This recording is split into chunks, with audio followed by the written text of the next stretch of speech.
Thanks for watching Paradise Press JA. I recently found an old but fascinating article about Jamaicans in the diaspora, particularly New York, DC, and Canada, coming together to make a piece about the effects of homophobia in the Jamaican diaspora. According to the Daily Extra, a Canadian based queer magazine, artistic director Kevin Ormsby and artist and dancer Chris Walker collaborated to bring together a dance piece entitled Facing Home that blended the topics of Jamaican homophobia with some of Bob Marley's most popular songs. This makes total sense to me because Bob Marley's music has always been about liberation, and many Jamaicans may never admit their homophobic bias is regressive and isn't liberating ideal at all.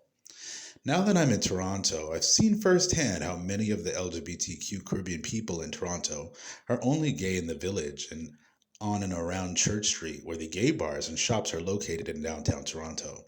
But besides that, most LGBTQ Caribbeans in their own neighborhoods don't rock the boat and blend into their communities. And when I talk about this reality specifically to many gay Caribbeans in passing, they act like that's the way it is and there's no use in trying to change it. Director Kevin Ormsby summed up my own similar perceptions of this social norm in a great quote and extra saying, "I saw the piece in New York and I remember saying to Chris that even though Canada takes so many gay refugees, when they come here, they have to live subversively. They may come to experience the Toronto village at night, but then they escape back to their suburbs during the day where they put on a mask because it's important to survive up there.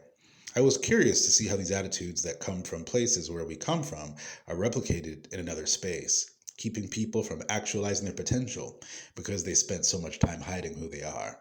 End quote.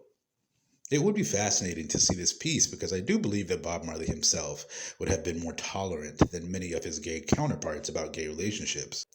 In a previous post, which you can find on the Music, Caribbean, or Paradise Press JA playlist, I reviewed one of his tracks, Kinky Reggae, where he makes it very clear in his lyrics that he experimented with men sexually in his past, or at the very least sang about it. And considering how sexually explorative we know he was during his time, it would never surprise me to know a few men were in his roster. According to Ormsby and Walker, Facing Home is a celebration, but also can be quite sad because the reality of homophobia is that it is sad and heartbreaking what many of us Jamaicans have been through at the hands of our own community. This piece toured in many places in North America with large Jamaican diasporas in Canada and the Northeast in the US, and was set to be highlighted in Jamaica as well. So I hope this art was able to inspire both LGBT Jamaicans and Jamaicans in general to question their own reservations for accepting gay Jamaican visibility.